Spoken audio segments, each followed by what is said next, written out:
21শে জুলাইয়ের প্রচারে এবং 21শে জুলাইয়ের মঞ্চে অভিষেক ব্যানার্জিকে দেখা যাবে কি, মানে উনি থাকবেন কি? ভাতের কথা বলছেন।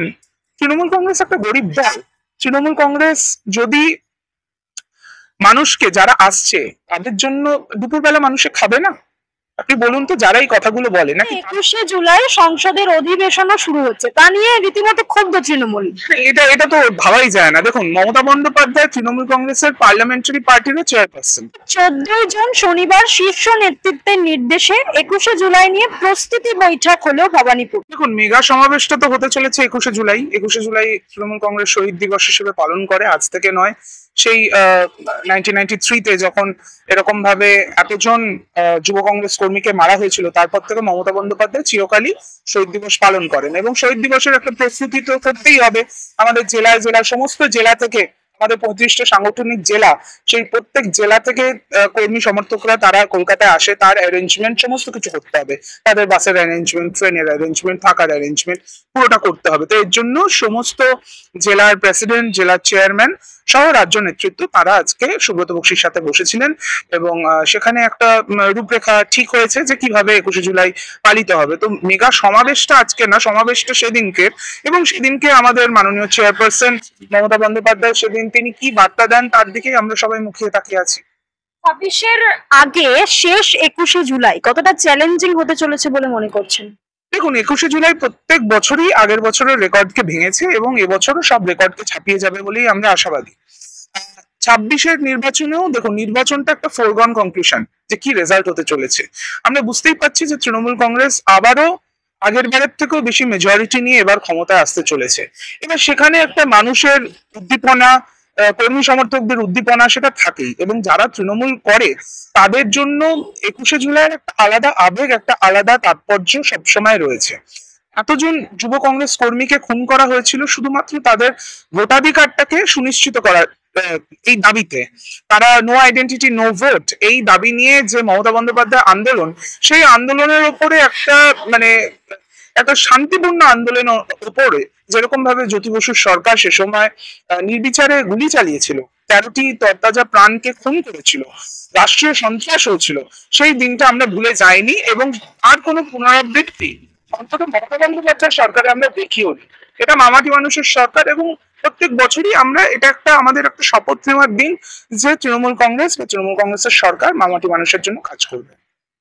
তবে কি 21শে জুলাই এই বছরে নতুন কিছু হতে চলেছে? দেখুন, প্রত্যেক বছরই তো কিছু না কিছু চমক থাকে, সেটা এখন থেকে বলা মুশকিল। কিন্তু সেটা আমাদের সর্বোচ্চ নেত্রী মাননীয় মমতা বন্দ্যোপাধ্যায় এবং আমাদের সর্বভারতীয় সাধারণ সম্পাদক অভিষেক বন্দ্যোপাধ্যায় তারা ঠিক করবেন যে আদৌ কোনো চমক থাকে কিনা। চমক বলতে আর কি, এটা একটা অত্যন্ত আমাদের কাছে একটা অত্যন্ত সিক্রেট দিন, কিন্তু সেই দিনে বিভিন্ন মানুষজন যুক্ত হন, অন্য রাজনৈতিক দলের থেকেও প্রতিনিধিত্ব থাকে সেই সমাবেশে। এবং এই জিনিসটা এটা কিছু নতুন নয়, এটা আমরা কিন্তু বেশ কিছুদিন ধরেই দেখছি। আপনারা প্রত্যেক বছরের 21শে জুলাইতে যদি স্টাডি করেন দেখবেন যে কিছু না কিছু একটা চমক থাকছে। এবার এখানে চমক বলতে কি আসতে চলেছে সেটার জন্য তো আমাদের সকলকে একটু অপেক্ষা জানা গিয়েছে যে 21শে জুলাই সংসদের অধিবেশনও শুরু হচ্ছে, তা নিয়ে রীতিমতো ক্ষুব্ধ তৃণমূল। এটা তো ভাবাই যায় না। দেখুন, মমতা বন্দ্যোপাধ্যায় তৃণমূল কংগ্রেসের পার্লামেন্টারি পার্টিরও চেয়ারপারসন। তাকে তো অন্তত একটা বেসিক কার্টেসি অনুযায়ী তাকে তো জানানো উচিত। তৃণমূল কংগ্রেস পার্লামেন্টের 3য় বৃহত্তম দল। আপনি যদি লোকসভা রাজ্যসভা মেলান, তো যদি পার্লামেন্টের সেশন শুরু হচ্ছে, তো 3য় বৃহত্তম দলের পার্লামেন্টারি চেয়ারপারসনের কাছে একটা জিনিসটা জানতে চাওয়া হবে না যে কবে থেকে হওয়া উচিত? আর এটা তো কিছু নতুন কিছু নয়। 21শে জুলাইয়ের ব্যাপারে যে সারা দেশ জানে না এরকমটা তো নয়, সবাই জানে। তো তারপরেও কি করে এই জিনিসটা হয়? কি করে মমতা বন্দ্যোপাধ্যায়ের মতন একজন নেত্রীকে, একজন সিনিয়র মোস্ট লিডার, তাকে না জিজ্ঞেস করে এরকম একটা সিগনিফিকেন্ট ডেতে অধিবেশন শুরু হয়? আপনি ভাবতে পারেন, আপনি করতে পারবেন দিওয়ালির দিন, আপনি করতে পারবেন, আপনি ঈদের দিন করতে পারবেন, আপনি ক্রিসমাসের দিন করতে পারবেন অধিবেশন? এই জিনিসগুলো এদের মাথায় রাখা উচিত। এই জিনিসগুলো এদের মাথায় রাখা উচিত। যাই হোক, আমাদের পক্ষে তো সেক্ষেত্রে তাহলে আমাদের নেতাদের পক্ষে তো অ্যাটেন্ড করা পসিবল হবে না, আমাদের সাংসদদের পক্ষে তো অ্যাটলিস্ট ডে 1 প্রথম দিনটা 21শে জুলাইয়ের দিনটা তো অ্যাটেন্ড করা পসিবল হবে না, কারণ আমাদের সকল সাংসদরা ধর্মতলায় মমতা বন্দ্যোপাধ্যায়ের যে শহীদ সমাবেশ সেখানে উপস্থিত থাকবেন। 21শে জুলাইয়ের প্রচার শুরু হয়ে গেল, কিন্তু পোস্টারে ছবি নেই অভিষেক ব্যানার্জির। দেখুন, 21শে জুলাই এই যে আন্দোলনটা, এই নো আইডেন্টিটি নো ভোট, এটা মমতা বন্দ্যোপাধ্যায় 1993-তে যুব কংগ্রেসের সভানেত্রী থাকাকালীন এই আন্দোলনটা সংগঠিত করেছিলেন। কিন্তু সেই আন্দোলনে আমরা তারপরে যেই যেই নৃশংসভাবে সেখানে যে হত্যালীলা চালিয়েছিল, যে রাষ্ট্রীয় সন্ত্রাস আমরা দেখেছি, তারপর থেকে এটাকে আমরা শহীদ সমাবেশ হিসেবে পালন করি। অভিষেক বন্দ্যোপাধ্যায় আমাদের দলের যুব নেতা, আমাদের সর্বভারতীয় সাধারণ সম্পাদক, প্রাক্তন যুব তৃণমূল কংগ্রেস সভাপতি। তার তার যে কলিং, তার যে প্রেজেন্স, সেটা তো থাকবেই। কিন্তু এটা তারই ইচ্ছে যে যেহেতু আন্দোলনটা সংগঠিত করেছিলেন মমতা বন্দ্যোপাধ্যায়, তখন তিনি অনেক ছোট ছিলেন, তিনি আমাদের থেকে একটু বড়, আমাদেরই জেনারেশন প্রায়। তো তিনি নিজে যদি চান যে নেত্রীর ছবিটা থাকবে, কারণ নেত্রী সে সময় আন্দোলন সংগঠিত করেছিলেন, এটা তো সেটাই হওয়া উচিত। কিন্তু আন্দোলন এই আমাদের যে সমাবেশটা হয়, এই যে শহীদ সমাবেশ হয়, সেটা তৃণমূল যুব কংগ্রেসের ডাকেই হয়। আগেও এটা আগে যুব কংগ্রেসের ডাকে হতো, এবং তৃণমূল কংগ্রেস তৈরি হওয়ার পর থেকে তৃণমূল যুব কংগ্রেসের ডাকেই। এই যে প্রায় 35 দিন আগে থেকে 21শে জুলাইয়ের প্রচার শুরু, 2024-এর ব্রিগেডের ডাক দিয়েছিলেন অভিষেক ব্যানার্জি, সেটা মাত্র 10 থেকে 12 দিনের ব্যবধানে। কিন্তু এইবার দেখা গেল 35 দিন আগে ডাক দেওয়ার কারণ কি? দেখুন, এটা আলাদা করে তো 21শে জুলাইয়ের জন্য প্রচার করতে লাগে না, আমাদের প্রস্তুতি করতে হয়। অন্য বছরগুলো আপনি যদি দেখেন, এর আগে কিন্তু কোভিড এর কারণ ছিল বা ইলেকশন ছিল, কিছু না কিছু একটা কারণ ছিল, যে কারণে আমরা হয়তো অতদিন আগে থেকে করতে পারিনি, মোটামুটি 20-25 দিন আগে থেকে করতে পেরেছি। এবারে 35 দিন আগে করেছি, এটা তো ভালো। আমাদের 1 মাস তো হাতে রাখতে হবে, আমাদের তো জেলায় জেলায় প্রস্তুতি মিটিং গুলো করতে হবে, প্রিপারেটরি সভাগুলো আমাদের করতে হবে, এবং একটা বিশাল একটা অ্যারেঞ্জমেন্টও করতে হবে, কারণ এবার আগের বারের থেকেও বেশি মানুষ আসতে চলেছে। তো সেই জায়গায় সেই পুরো জিনিসটাকে এটার সাথে একটা প্রশাসনেরও কোঅর্ডিনেশন দরকার। মানুষ, এটা তো একটা একটা বিরাট সমাবেশ, সেটাকে একটা ম্যানেজ করার জন্য প্রশাসনের সাথে কোঅর্ডিনেশন দরকার। সমস্তটা মিলিয়ে আগে থেকে শুরু হয়েছে, এটা ভালো, এটা দলের পক্ষেও ভালো।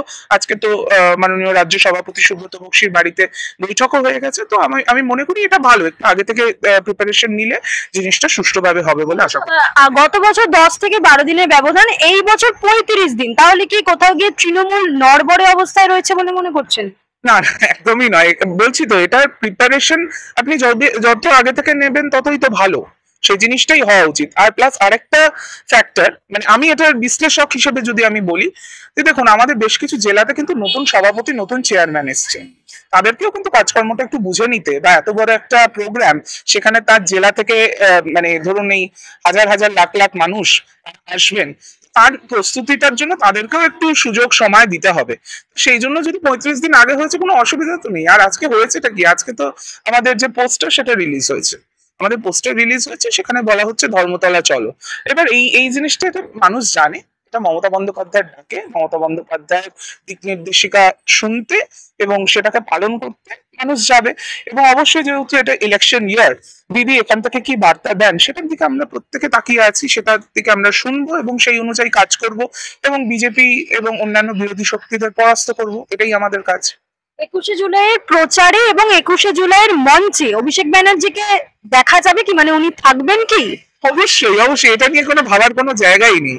আমি আবারও বলছি, অভিষেক বন্দ্যোপাধ্যায় আগে আমাদের যুব তৃণমূল কংগ্রেসের সভাপতি ছিলেন, এখন সর্বভারতীয় সাধারণ সম্পাদক। তিনি এই পুরো বিষয়টাকে তিনি লিড করবেন। মমতা বন্দ্যোপাধ্যায় নিশ্চয়ই তার ভাষণ রাখবেন, তিনি মুখ্য প্রধান বক্তা, কিন্তু এই পুরো যে preparation, organisation, পুরোটাকে Abhishek Bandyopadhyay lead করবেন। এটা নিয়ে আপনাদের কোনো রকমের কোনো এই আপনাদের বিতর্ক যেগুলো করার আপনারা চেষ্টা করেন, এগুলো করে কোনো লাভও হবে না, কিছু হবেও না। এটা অভিষেক বন্দ্যোপাধ্যায় পুরো সরেজমিনে পুরো জিনিসটা খতিয়ে দেখবেন, এবং পুরো অ্যারেঞ্জমেন্টের মধ্যে তিনি নিজে উপস্থিত থাকবেন, তিনি নিজে সেখানে বক্তব্য রাখবেন ছাত্র, যুব এবং বাংলার মানুষের জন্য। তার বক্তব্য আমরা শোনার জন্য অধীর আগ্রহে বসে আছি। দিনবাতের 21শে জুলাই নাকি পাগলু ডান্সের 21শে জুলাই, বহু বিরোধীরা এরকম সমালোচনা করছেন, কি বলবেন? বিরোধীদের তো কোনো কাজকর্ম নেই, তারা বোধহয় এই কথাগুলো বলে সেই 13টি প্রাণ সেই দিন হারিয়েছিলাম আমরা, 21শে জুলাই 1993 সালে আমরা যে হারিয়েছিলাম, তাদেরকেই এরা অপমান করে। ডিম ভাতের কথা বলছেন। তৃণমূল কংগ্রেস একটা গরিব দল। তৃণমূল কংগ্রেস যদি মানুষকে, যারা আসছে তাদের জন্য দুপুরবেলা মানুষে খাবে না? আপনি বলুন তো, যারা এই কথাগুলো বলে, নাকি তাদের যখন সভা সমিতি যেগুলো হয় সেগুলোতে মানুষ কিছু খাওয়া দাওয়া করে না? আমি এটা জানতে চাইছি। আপনাদের তো মানে সব চেয়ার খালি পড়ে থাকে যদি না বিরিয়ানি আপনারা অফার করেন লোকজনকে। আপনাদের হাতে 500 টাকা আর বিরিয়ানির প্যাকেট ছাড়া আপনাদের তো একটাও প্রোগ্রাম হয় না। আর আপনারা এই বড় বড় কথাগুলো বলছেন, আর এই কথাগুলো বলে সিপিএম তারা যে মাছ ভাত ডিম ভাত সমস্ত কিছু খাওয়াচ্ছে, এই যে মানে যে মীনাক্ষী মুখার্জি হ্যান ত্যান এরা যেই প্রোগ্রাম গুলো করে, যে ব্রিগেড করছে এই করছে, সেখানে তো অর্ধেকে তো খেতেই যায়। আমাদের এটা একটা আবেগের জায়গা, তৃণমূল কংগ্রেসের কর্মীদেরকে এইভাবে ছোট করবেন না আপনারা। এই গরিব মানুষ যারা এত দূর দূর থেকে আসছে, সারা বাংলার মানুষ আসছে, সেখানে তাদেরকে যারা এরকম ভাবে বিলিটিল করছে, তাদের মানসিকতা নিয়েই আমার প্রশ্ন আছে। আর প্রশ্ন হচ্ছে পাগলু ডান্স।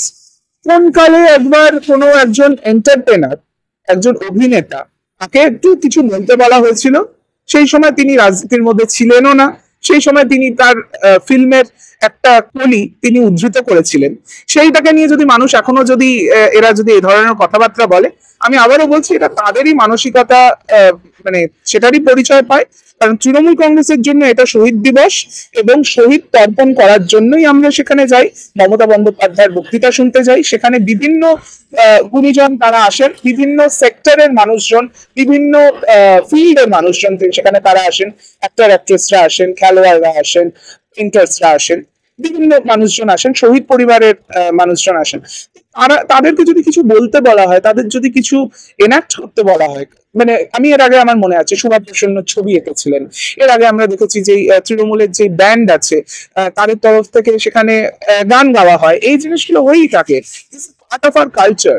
এই দিনটাকে আমরা উদযাপন করি, এই দিনটাকে আমরা শহীদদের উদ্দেশ্যে, এই দিনটাকে তাদের জন্য, তাদেরকে আমরা মনে করি, তাদের জন্য আমরা তর্পণ করি সেই দিন আজকে। এবং আমরা মানে আরো একবার করে নিজেদেরকে সেই জায়গাটা প্লেজ করি যে আমরা আগামী দিনেও আমরা তাদের যে রক্ত তারা বইয়েছিলেন সেদিন, সেটা বৃথা যাবে না। আমরা এই কথাটাই বারবার বলি, আমরা বারবার বলি শহীদের রক্ত হবে না ব্যর্থ, এই কথাটা আমরা বলি। এবং সেটার জন্য নতুন কর্মীদের, তারা যারা আসছেন সেখানে তারাও যেন কিছু শিখে যান, তারাও যেন কিছু উপলব্ধি নিয়ে যান, এটাই আমাদের উদ্দেশ্য। ধন্যবাদ।